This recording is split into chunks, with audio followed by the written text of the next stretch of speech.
पुणे के बिजनेसमैन केतन अग्रवाल की हत्या के मामले ने जहां एक तरफ महाराष्ट्र पुलिस को जांच में व्यस्त कर रखा है, वहीं दूसरी तरफ इसका कनेक्शन अब राजस्थान के जोधपुर से भी जुड़ गया है। इस हाई प्रोफाइल मर्डर केस के मुख्य आरोपी चेतन चौधरी का पैतृक गांव जोधपुर के पास पिलासनी है। पिता की पुणे में किराना परचून की एक दुकान है। उनकी शॉप के सामने ही सिया के पिता का प्रॉपर्टी बिजनेस का ऑफिस है।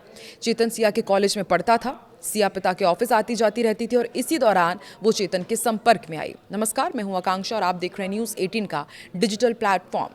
पुणे के केतन अग्रवाल मर्डर केस में रोज नए चौंकाने वाले खुलासे हो रहे हैं और अब नया दावा सामने आया है। केतन का शव रेस्क्यू करने वाले सुनील गायकवाड़ ने बताया है कि केतन के सिर पर गंभीर चोट थी, खोपड़ी कुचली हुई थी और हाथ पैरों पर भी कई जगह चोट के निशान थे। अन्य लोग रो रहे थे और मदद के लिए चिल्ला रहे थे, लेकिन सिया गोयल शांत खड़ी थी। सुनील ने कहा कि शव को जंगल के रास्ते बाहर लाया गया। पुलिस को 18 जून की सुबह करीब 10:30 बजे इस पूरी घटना की सूचना मिली थी। बचाव अभियान दोपहर 12:30 बजे चलाया गया और करीब 1:30 बजे शव एम्बुलेंस में पहुंचाया गया था।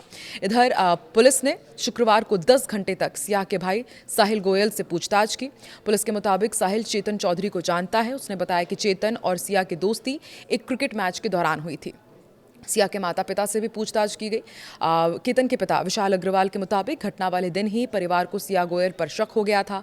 मौके पर मौजूद महिला पुलिसकर्मी ने जब कहा कि केतन अभी जिंदा है, उसे तुरंत अस्पताल ले जाना चाहिए, तब सिया के हाव भाव बदल गए थे। इसके बाद सिया ने परिवार के सवालों का जवाब भी ठीक तरीके से नहीं दिया। दरअसल सिया और केतन 18 जून को पुणे के लोहगढ़ किले पर घूमने गए थे। इसी दौरान केतन की खाई में गिरने से मौत हो गई थी। सिया पर बॉयफ्रेंड चेतन चौधरी के साथ मंगेतर की हत्या का आरोप है। दोनों पुलिस हिरासत में हैं और उनसे पूछताछ की जा रही है।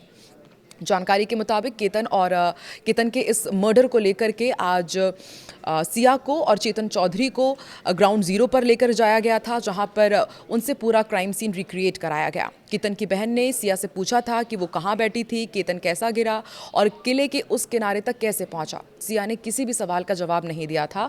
उसका रोना भी परिवार को बनावटी लगा था। अगले दिन भी जब वो उनके घर आई, तब भी परिवार ने पूछा कि केतन का कौन सा पैर फिसला था, लेकिन वो चुप रही।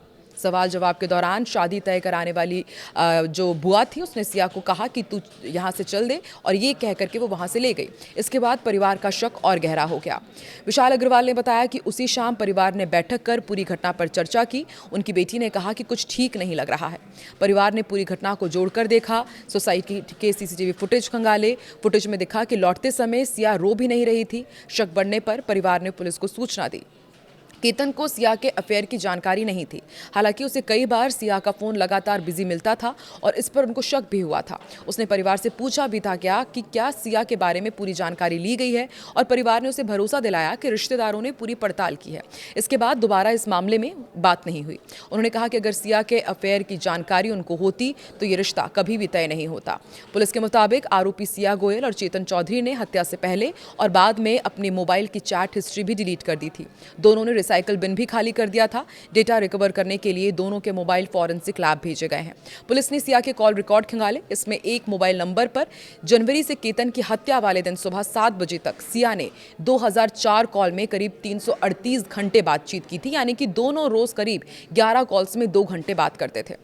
ये नंबर पुणे के ही एक और व्यापारी परिवार के लड़के चेतन चौधरी का था। चेतन का घर पुणे के उसी इलाके में था जहां सिया के पिता का ऑफिस है। पुलिस के मुताबिक पूछताछ में सिया ने बताया कि उसे केतन का बिग लगाना और हकलाना पसंद नहीं था। इसी वजह से उसने हत्या की साजिश रची। हालांकि केतन के पिता के मुताबिक शादी तय होने से पहले ही सिया और उसके परिवार को केतन के बिग के बारे में पूरी जानकारी दे दी गई थी।